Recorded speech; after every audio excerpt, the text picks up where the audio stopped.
मेरा नाम गौरांग, मैं चार्टर्ड अकाउंटेंट। आपका मेरे कोर्स टीडीएस में स्वागत है।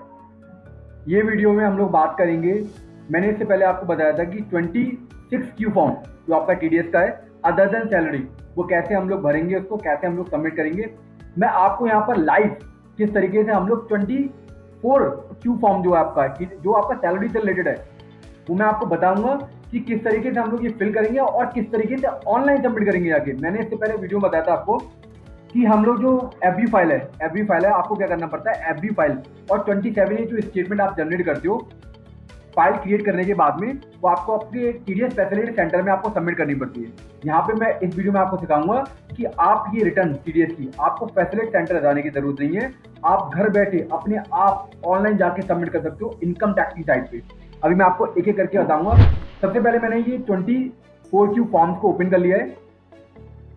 ये फॉर्म आप कैसे ओपन करोगे मैं आपको बताता हूँ। जो आपने यूटिलिटी डाउनलोड करी हुई है ना, इसको आपको ओपन करना है। टीडीएस RPU 3.3 जार फाइल, इसको आप ओपन करिए।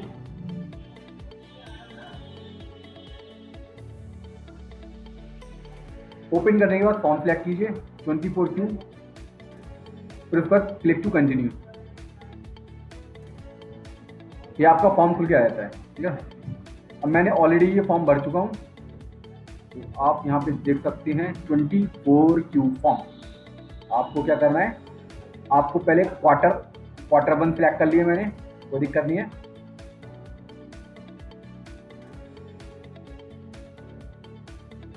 यहाँ पे जैसे आपको ना फाइनेंशियल सिलेक्ट करना है, ठीक है।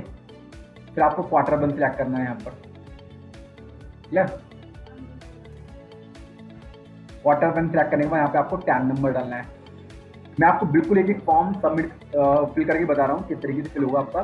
फिर आपको ना यहाँ पर टाइप ऑफ डिडक्टर कौन है, क्योंकि ये फर्म है तो यहाँ पे आपको फर्म चुनना है। इंडिविजुअल, HUF, BOP, AY जो भी आपका है, जो भी आप लीगल एंटिटी हो, आपको वो लीगल एंटिटी सिलेक्ट करना है। फिर आपको पैन नंबर डालना है यहाँ पर, फर्म का पैन नंबर मैंने डाल दिया। इसके बाद आप नीचे आ जाइए, आपको यहाँ पर एम्प्लॉय की डिटेल देनी है। यहाँ पे आपको फर्म का नाम डालना है, ठीक है। ब्रांच कोई है नहीं तो यहाँ पे नो कर देना है ब्रांच। तो यहाँ पे आपको एड्रेस डालना है, flat number 0, road and street अगर आपका है तो।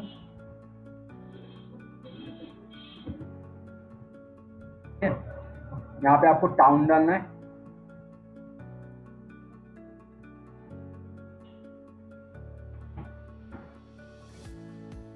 स्टेट सिलेक्ट करना है, ईमेल आईडी डालनी है यहाँ पर आपको।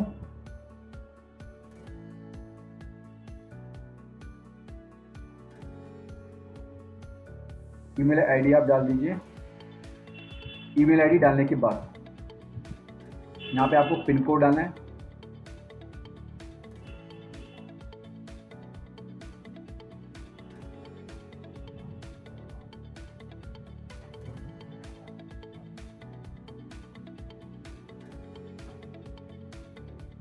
ठीक है, ये डिटेल आपको अपने पास रखनी पड़ेगी संभाल के।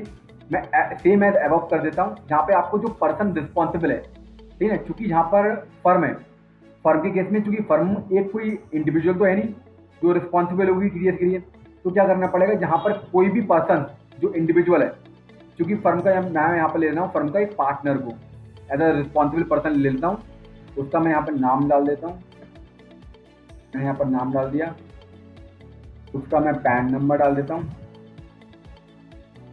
मैंने यहाँ पर पैन नंबर डाल दिया उनका। डेजिग्नेशन पार्टनर, ठीक है।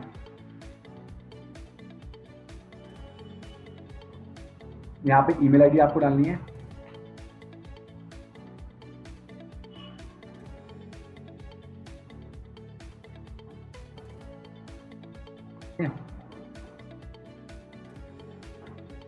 एड्रेस चेंज हुआ है, नो एड्रेस कोई चेंज नहीं हुआ है। इससे पहले कभी 24Q फॉर्म भरा है, यस भरा है, ठीक है ना। 4th क्वार्टर का इससे पहले वाला फाइनेंशियल का, उसका आपको यहाँ पे क्या डालना है, उसका आपको टोकन नंबर डालना है, ठीक है। टोकन नंबर मैं डालता हूँ यहाँ पर, ठीक है। तो आपका ये भर जाता है, फॉर्म भर जाता है, फिर हम आते हैं चलान पे। चलान पे आपका चूंकि एक ही चलान है, मैंने डिटेल बना के रखी हुई है, ये आप देख सकते हैं।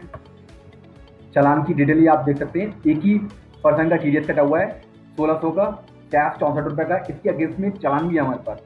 मैं आपको चलान की कॉपी दिखाता हूँ। चलान मैंने बताया आपको कैसे किस तरीके से हम लोग ऑनलाइन सबमिट करेंगे, फिर चलान जनरेट होगा।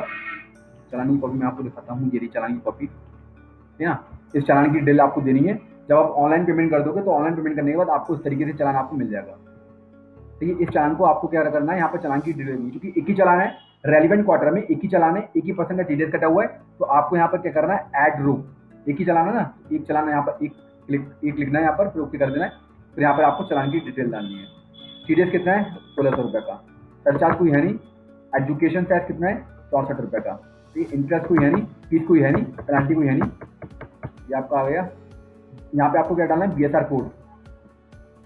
BSR कोड कितना है, 0302275, 0302275, 0302275, 0302275 डाल दिया। फिर आपको date on which amount deposited through, कौन सी डेट है, 7/7/2020, 7/7/2020। चलान सीरियल नंबर कितना है, 14316, 14316। इंटरेस्ट कोई है नहीं, अदर कोई पेमेंट है नहीं। 200 जो कि रैकरों का पेमेंट है, असेसमेंट थोड़ी नहीं हुआ अभी, असेसमेंट थोड़ा पेमेंट कर रहा हूँ। आपने चलान की डिटेल डाली। अब इस चलान का जो आप चलान की डिटेल डाली, इसके अगेंस्ट में कितने डिडक्टी हैं, क्योंकि यहाँ पर एक ही डिडक्टी है। यहाँ पे आपको क्या करना है, इंसर्ट ए रो, एक ही चलान है, चलान के अगेंस्ट में एक ही डिडक्टी है, तो यहाँ पर आपको एक लिख देना है, ओके कर देना है। क्या यहाँ पे आपको सेक्शन चुनना है 92B। 92B होता है आपका TDS ऑन सैलरी। यहाँ पे आपको पैन डालना है एम्प्लॉय का।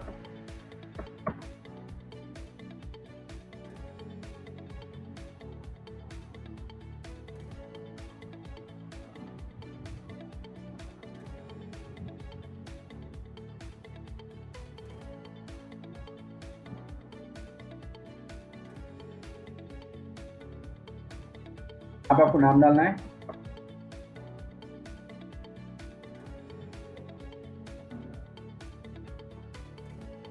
यहाँ पे आपको date of payment and credit, आपको पता ही होगा TDS की डेट में हम लोगों को TDS का प्लान होता है एट द पॉइंट ऑफ, क्या होता है, at the point of payment. ठीक है, तो पेमेंट की डेट क्या है, यहाँ पे देनी है आपको, क्योंकि जून का है तो 30 जून 2020, ठीक है। अमाउंट पेड एंड क्रेडिट कितना है मंथ का, 58,000 रुपये। या TDS की अमाउंट कितनी है, 1600 रुपये। सरचार्ज है नहीं कोई, सरचार्ज की बिल लिख दीजिए। एजुकेशन टैक्स पे 64 रुपये हो गया आपका, ये आपका बन जाता है पेमेंट। इसके बाद आपको डेट ऑफ डिडक्शन, तो जब पेमेंट करा तभी हमने TDS काट लिया। ठीक है, यहाँ पर रीजन कोई है नहीं, तो यहाँ पर आपको सर्टिफिकेट तो कोई मिला नहीं है लोअर डिडक्शन का। यहाँ पर आपने डिटेल सबमिट कर दी है। अब इसके बाद आपको क्या करना है, क्रिएट फाइल, क्रिएट फाइल पे क्लिक करना है। क्रिएट फाइल के लिए आपके पास CSI फाइल होनी चाहिए। CSI फाइल चलान स्टेटस इंक्वायरी, मैंने आपको बताया अभी तक किस तरीके से चलान स्टेटस इंक्वायरी आपको डाउनलोड करनी है। वो फाइल वो कैसे डाउनलोड करनी है मैं आपको दोबारा एक बार बता देता हूँ। आपको टिन की साइट पे जाना है, tin.tin.nsgl, इस साइट पे आपको जाना है। मैं आपको दिखाता हूँ एक बार कौन सी साइट है वो आपकी। ये आपकी साइट है tin-nsgl.com। इस पर आप आएंगे ना, इस पर आपको सर्विस पे आ जाइए, चलान स्टेटस इंक्वायरी, इस पर क्लिक कीजिए, टैन बेस्ड व्यू। फिर आपको यहाँ पर टैन नंबर डालना है। फिर आपको सिलेक्ट करना है, क्योंकि इसकी डेट क्या थी, 7/7/2020। तो आपको क्या करना है, 1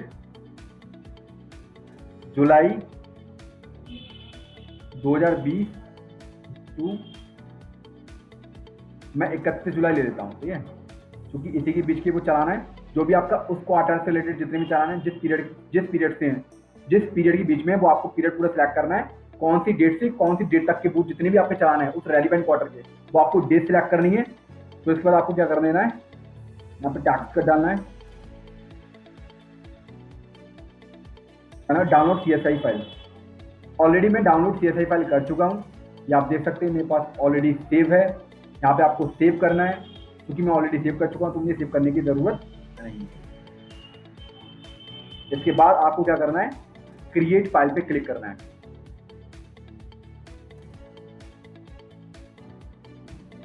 select if deductor and employer address change, यहाँ पे ये एरर बता रहा है, तो कहाँ पे एरर बता रहा है, ये आपका एड्रेस यहाँ पे चेंज नहीं हुआ है, नो, ठीक है। फिर हम क्रिएट फाइल पे क्लिक करते हैं। मोबाइल नंबर कह रहा है आपसे, मोबाइल नंबर दीजिए अब यहाँ पर।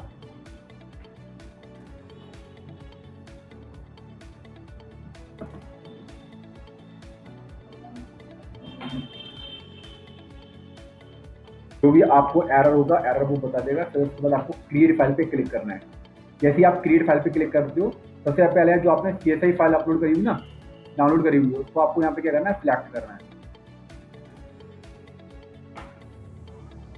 ये आपकी CSI फाइल, उसको मैंने ओपन पे क्लिक कर दिया। फिर आपको पाथ चुनना है, कहाँ पे जो आपकी FView फाइल जनरेट होगी वो आप कहाँ पे सेव करना चाहते हो, यहाँ पे क्लिक करना है। जहाँ पे आप सेव करना चाहते हो वो आपको पाथ सिलेक्ट करना है।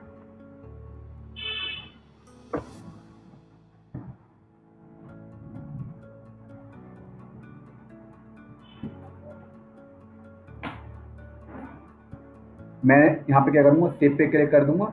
मैंने पाथ सिलेक्ट कर लिया। यहाँ पे मैं अपनी फाइल क्या करना चाहता हूँ, सेव करना चाहता हूँ, FView फाइल जो जनरेट होगी। उसके बाद आपको क्या करना है, वैलिडेट करना है। अगर कोई एरर नहीं होगी तो ये सक्सेसफुली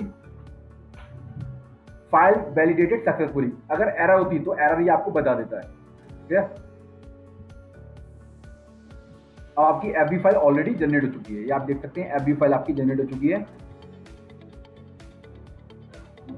24Q ये आपकी FView फाइल जनरेट हो चुकी है। इसको आपको क्या करना है, जिप फाइल में कन्वर्ट करना है। ऐड टू अचीव पे क्लिक करना है, अचीव पे। तो इसके बाद आपको जिप फाइल यहाँ पे क्लिक करना है। जिप फाइल पे क्लिक करने के बाद ओके कर देना है। ये आपकी जिप फाइल बन गई है। मैं अभी आपको बताऊंगा ऑनलाइन इसको किस तरीके से हम अपलोड करेंगे। ये आपकी जिप फाइल बन गई ना। जिप फाइल बनने के बाद आपके पास क्या करना है, आपको जो भी रिस्पॉन्सिबल पर्सन है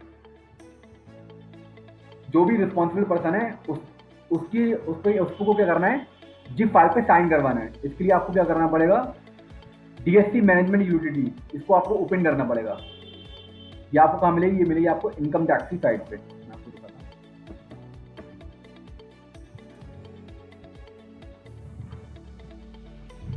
ये आपकी इनकम टैक्स की साइट है, इनकम टैक्स इंडिया e-filing.gov.in। यहाँ पे आपको क्या करना है, DSC मैनेजमेंट सॉफ्टवेयर, इसको डाउनलोड कर लेना। मैंने ऑलरेडी डाउनलोड कर लिया है। डाउनलोड करने के बाद जिस तरीके आपके पास ये फाइल आ जाएगी, जिप फाइल आएगी आपके पास, है ना। जिप फाइल आपको एक्सट्रैक्ट करना है। एक्सट्रैक्ट करने के बाद ये आप देख सकते हैं DSC यूटिलिटी, ये आ जाएगा आपके पास। मैं आपको एक बार डाउनलोड करके दिखा देता हूँ। जैसे आप डाउनलोड करते हो,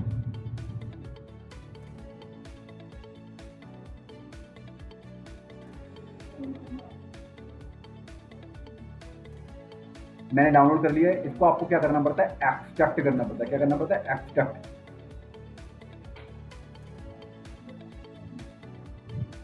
एक्सट्रैक्ट हियर पे क्लिक करिए, यस टू ऑल।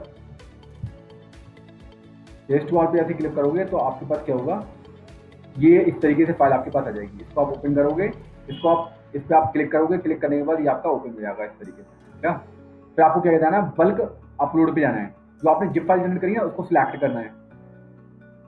कौन सी है, 24Q वाली करी है, 24Q Q1। इसको आपको सिलेक्ट करना है। सिलेक्ट करने के बाद आपको, चूंकि एंटर e-filing यूजर आईडी, ये इनकम टैक्स की साइट है ना, इनकम टैक्स की साइट हमें लॉगिन करना पड़ता है। यहाँ पर लॉगिन आप दो तरीके से कर सकते हो, कैन बेस और पैन बेस। चूंकि हम TDS की रिटर्न अपलोड करना चाहते हैं तो यहाँ पर आपको किससे लॉगिन करना पड़ेगा, कैन बेस। और यूजर आईडी हमेशा या तो पैन नंबर होगी या टैन नंबर होगी। अगर आप इनकम टैक्स की रिटर्न फाइल करना चाहते हो तो फिर आपको पैन नंबर, यहाँ पर आपका यूजर आईडी हुआ। अगर आप TDS की रिटर्न अपलोड करना चाहते हो तो यहाँ पर क्या होगा, टैन नंबर, यूजर आईडी। तो यहाँ पे आपको क्या डालना है, यूजर आईडी, टैन नंबर आपका। रिस्पॉन्सिबल पर्सन का यहाँ पे आपको क्या डालना है,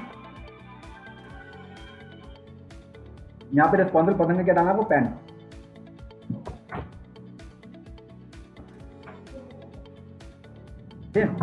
फिर आपको USB टोकन सिलेक्ट करना है। फिर आपको रिस्पॉन्सिबल पर्सन को सिलेक्ट करना है। फिर आपको जनरेट सिग्नेचर पे क्लिक कर देना है।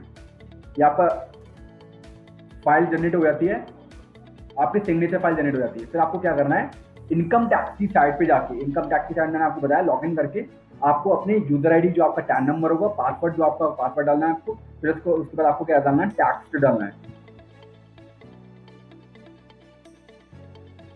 आपको लॉगिन पे क्लिक कर देना है। जैसे आप लॉगिन पे क्लिक करोगे, ये आपका टीडीएस का एक आपको टैब दिख रहा है। इसके बाद आपको अपलोड टीडीएस पे क्लिक करना है। आपको एफबी फाइल सिलेक्ट करनी है, फिर आपको फाइनेंशियल ईयर सिलेक्ट करना है, relevant financial year, form select करना है, कौन सा फॉर्म है, 24Q फॉर्म है, क्वार्टर कौन सा है, क्वार्टर 1 है, रेगुलर, अगर करेक्शन है तो करेक्शन फाइल, रेगुलर फाइल है तो रेगुलर फाइल। वैलिडेट पे क्लिक करना है। वैलिडेट पे जैसे आप क्लिक करोगे, आपने जो जिप फाइल बनाई है ना, जिप फाइल को यहाँ पे सिलेक्ट करना है। जिप फाइल मैंने सिलेक्ट कर लिया। सिलेक्ट करने के बाद आपको यहाँ पे जो सिग्नेचर फाइल आपने जनरेट करी है ना रिस्पॉन्सिबल पर्सन की, वो सिग्नेचर फाइल आपको यहाँ पर क्या करनी है, सिलेक्ट करनी है।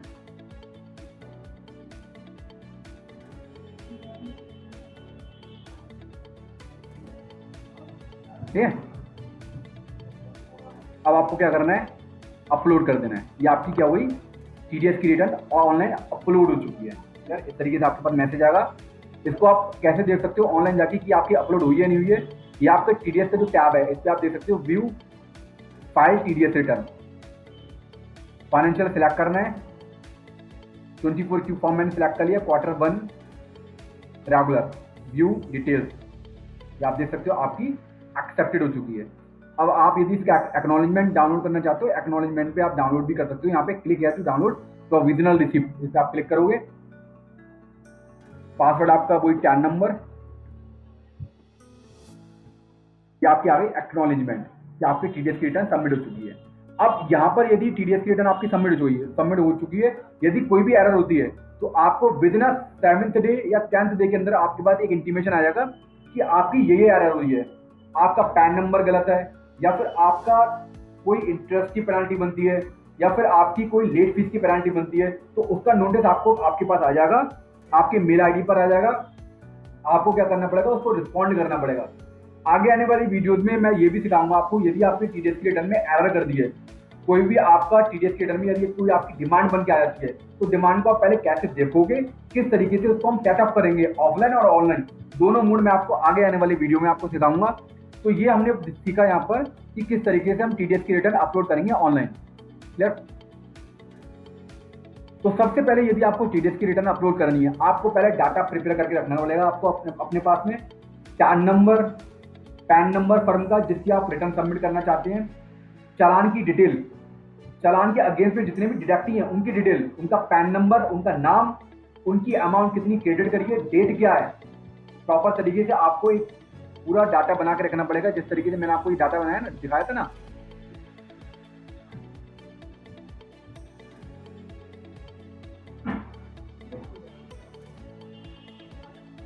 ये आपको इस तरीके से आपको डाटा अपने पास रखना पड़ेगा। फर्म का टैन नंबर, जिसका आपने टीडीएस काटा उसका पैन नंबर, नाम, कितनी अमाउंट है, कितनी अमाउंट आप क्रेडिट कर रहे हो, कितना आपका टीडीएस कटा हुआ है, वो टीडीएस के अलग अलग लेजर की डिटेल, बेसिक आपने टैक्स काटा हुआ है, टैक्स काटा हुआ है, एजुकेशन टैक्स काटा हुआ है, ये इसकी डिटेल आपको प्रॉपर तरीके से रखनी पड़ेगी। चालान की भी डिटेल आपको अपने पास रखनी पड़ेगी। मैंने चालान भी अपने पास रखा था, मैंने आपको दिखाया भी था। आपको चालान भी रखना पड़ेगा, उस रिटर्न से रिलेटेड जो भी आपके चालान है, उस चालान से रिलेटेड जितने भी आपके डिडक्टी है उनकी डिटेल आपको रखनी पड़ेगी। उसके बाद ही आप प्रॉपर तरीके से रिटर्न आप क्या कर पाओगे, प्रिपेयर कर पाओगे। इसके बाद आपको जो सीएसआई फाइल है, चालान स्टेटस इंक्वायरी, वो भी आपको डाउनलोड करनी पड़ेगी। उस रेलिवेंट क्वार्टर से रिलेटेड सीएसआई फाइल आपको क्या करनी पड़ेगी, डाउनलोड करनी पड़ेगी। क्लियर है? वहां पे वो सिलेक्ट करने को कहता है ना। क्या यदि आपकी कोई भी एरर आती है तो मैं आपको एरर वाले मैसेज भी दिखाता हूँ। जैसे हम लोग वो फाइल क्रिएट करते हैं ना, फाइल, ये यहाँ पर हम लोग फाइल क्रिएट कर रहे थे ना, यहाँ पर क्रिएट फाइल, तो यहाँ पे चूंकि वहां पर सक्सेसफुली आ गया था, वैलिडेशन सक्सेसफुली हो गया था। अगर वैलिडेशन सक्सेसफुली नहीं होता तो इस तरीके से आपके पास मैसेज आ जाता है कि कहीं भी कोई एरर रह जाती है, तो आपको वो एरर बताएगा। आपको वो क्या करना है, एरर अपनी जाके सही करनी है रिटर्न में। कौन सी रिटर्न में, जो हम ये फॉर्म भर रहे थे ना, यहाँ पर यदि कोई एरर बताता है तो आपको क्या करना है, वो एरर अपनी सही करनी है। क्लियर? क्लियर है? फिर आपको क्या करना है, मैंने आपको बताया था पूरा प्रोसेस। आपको आपकी जो एफबी फाइल आ जाएगी, एफबी फाइल को क्या करना है,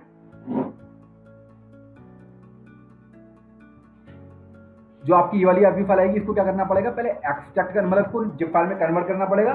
जिप फाइल में कन्वर्ट करने के बाद में यहाँ पर ना जिप फाइल में कन्वर्ट करना पड़ेगा, ओके क्लिक करना पड़ेगा, मैं ऑलरेडी कर चुका हूँ। फिर आपको क्या करना पड़ेगा, डीएससी मैनेजमेंट यूटिलिटी, इसको पहले इसी यूटिलिटी को पहले डाउनलोड करना पड़ेगा इनकम टैक्स की साइड से। फिर आपको बल्क अपलोड पे आना पड़ेगा, जिप फाइल ट्रैक करनी पड़ेगी। यूजर नेम क्या है यहाँ पर, पैन नंबर, क्यों, क्योंकि हम टीडीएस की रिटर्न यहाँ पे अपलोड कर रहे हैं। पैन नंबर जो रिस्पॉन्सिबल पर्सन है, जो एज अ प्रिंसिपल रजिस्टर्ड है, कहाँ पर रजिस्टर्ड है, इनकम टैक्स की साइड पे, उसका आपको पैन नंबर डालना है। यहाँ पर यूएसपी सिलेक्ट करना है, यहाँ पर आपको टोकन, यहाँ पर सिग्नेचर सिलेक्ट करना है। फिर उसके बाद क्या करना है, सिग्नेचर कर देना है। फिर आपकी एक फाइल, सिग्नेचर फाइल क्रिएट हो जाएगी और आपकी एफबी फाइल भी साइन हो जाएगी, जो फाइल भी आपकी हो जाएगी, साइन हो जाएगी। फिर आपको इनकम टैक्स की साइट पे आके लॉगिन करके अपलोड कर देना है। ये आपका पूरा प्रोसेस था। यदि आपकी कोई भी क्वेरी रहती है टीडीएस से रिलेटेड तो आप मुझे व्हाट्सअप कर सकते हो, मेल कर सकते हो, मैं उसका जवाब आपको जितनी जल्दी हो सकेगा मैं आपको उसका जवाब दे दूंगा। ओके, तो हम लोग आगे आने वाली वीडियो में आप सीखेंगे प्रैक्टिकली किस तरीके से, यदि जो आपने की टीडीएस की रिटर्न है या आपने सबमिट कर दिया, यदि कोई एरर हो जाती है तो एरर कैसे सही करोगे। इसके साथ टीडीएस सर्टिफिकेट, कैसे हम लोग टीडीएस सर्टिफिकेट, मैंने आपको बताया था टीडीएस सर्टिफिकेट हमें देना पड़ता है। वो टीडीएस सर्टिफिकेट हमें कैसे डाउनलोड करना होगा, ये भी हम आपके आगे आने वाली वीडियो में सीखेंगे कि टीडीएस सर्टिफिकेट जो आपको अपने डिडक्टिव को देना होता है ना, आपने टीडीएस काट लिया, अब डिडक्टिव को अपने प्रूफ देना पड़ता है। वो प्रूफ आप कैसे दोगे वो भी मैं आपको सिखाऊंगा, किस तरीके से हम वो अपलोड करेंगे, डाउनलोड करेंगे। फिर आप क्या करोगे, अपने इनको दोगे, अपने डिडक्टिव को दोगे। Okay, bye.